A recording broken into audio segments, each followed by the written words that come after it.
아, 이번에 기가바이트 모니터야? 아, 근데 이 기가바이트 모니터 비싸다고 알려져 있는데 누가 사지? 이 기가바이트 얼마나 비싼지 한번 보여줄게. 자, 봐봐. 34인치 누르고 34인치 누르고 평면, 평면이지. 평면 누르고 IPS까지 누르고 그리고 6W QHD까지 누르고 그리고 게이밍이니까 144Hz까지 눌러주자. 자, 봐봐. 기가바이트 639,000원. 아, 비싼데? MSI MSI 싸지? 뭐야? 89만 8,950원? 내가 예상한 건 이게 아니었는데 왜 애가 더 싸지? 안녕하세요 여러분, QMA 시간이 돌아왔습니다. 옆에 있는 이 녀석은 기가바이트의 34인치 모니터 M34WQ입니다. 요즘 QMA 시간을 통해 이런 21대 9 모니터에 대한 이야기를 자주 나누다 보니 이 기가바이트가 좀 부러웠나 봐요. 그래서 기가바이트가 부랴부랴 제품 하나를 보내왔는데 부러우면 돈으로 얘기를 하지. 아무튼 이번에도 21대 9 녀석과 함께 이야기를 진행해 볼 건데 이 녀석 봤더니 생각보다 알차요. 이게 아주 실해 그냥. 일단 34인치의 정석 UWQHD 해상도를 가졌고요. IPS 디스플레이에 평면 패널 그리고 144Hz라는 정석적인 주사율을 가졌어요. 게다가 응답 속도는 1ms. 근데 양심 리뷰 좀 보신 분들은 아시죠? 이 기가바이트 NPIT 기준인 거. 아니 시대가 어느 때인데 아직도 NPIT 기준이야. 물론 그 밖에도 KVM이나 PVP, PIP 같은 아주 매력적인 기능들도 많지만 차차 이야기를 하도록 하고 우선 이 생김새에 대해 이야기를 해보죠. 딱 보니까 별다른 짓은 안 했어요. 전후면 모두 군더더기 없는 깔끔한 모습을 지녔고 포트는 HDMI 2개, DP 1개, USB-C 포트 1개, USB 3.0 타입 A 포트 2개와 B 포트 1개, 마지막으로 오디오 포트가 달려있어요. 방금 보셔서 아시겠지만 이 녀석의 포트 구성 상당히 알찬 녀석이에요. 특히 제가 요즘 그렇게 강조하는 이 USB-C 포트 역시 달려있어서 자 보시죠. 이거 상당히 마음에 드는 구성이에요. 게다가 이 USB-C 포트의 출력은 18W로 노트북까지는 아니지만 모바일 기기를 충전하면서 쓰기에는 충분해 보입니다. 그리고 개인적으로 이 기가바이트 모니터에서 마음에 드는 부분이 KVM 스위치 역시 이번에도 빠지지 않고 들어가 있습니다. 후면 좌측에 보시면은 물리적인 KVM 버튼이 존재하는데요. 이걸 통해 OSD 메뉴 조작 없이 손쉽게 기기를 전환할 수 있죠. 게다가 소프트웨어 구현이 아닌 하드웨어적 스위치 구현이기 때문에 기반이 다는 모바일과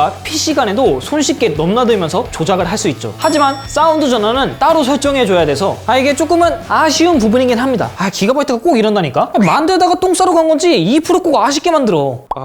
갑자기 화장실 가고 싶네.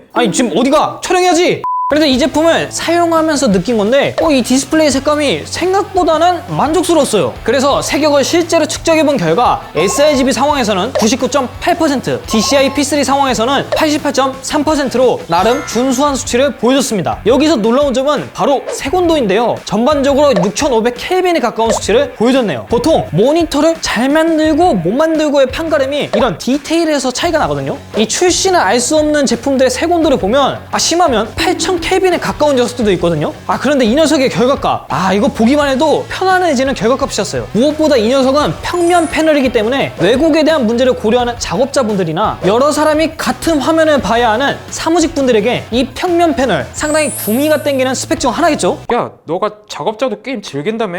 아저씨 똥 싸러 안 가요? 아까 똥 싸러 간다며.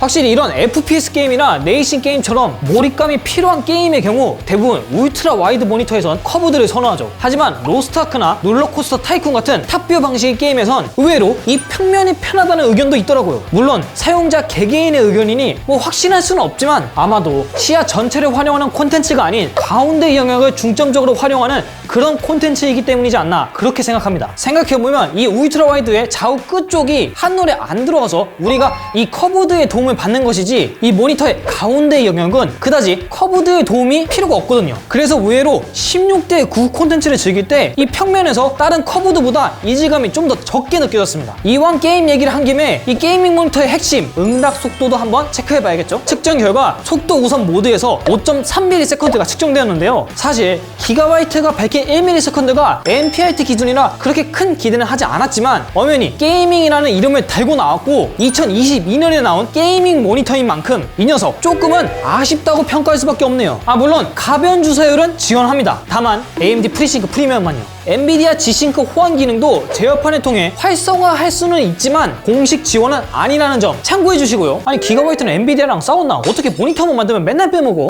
아니 그리고 이 스탠드 무슨 티라노 발이에요? 이렇게 커? 라고 욕을 하려고 했는데 이 녀석의 스탠드 기능 상당히 알찹니다. 트위트, 스위블, 엘리베이션 모두 지원해요. 아니 너 그래도 암 쓸 거잖아. 무슨 또 말을 그렇게 빙고!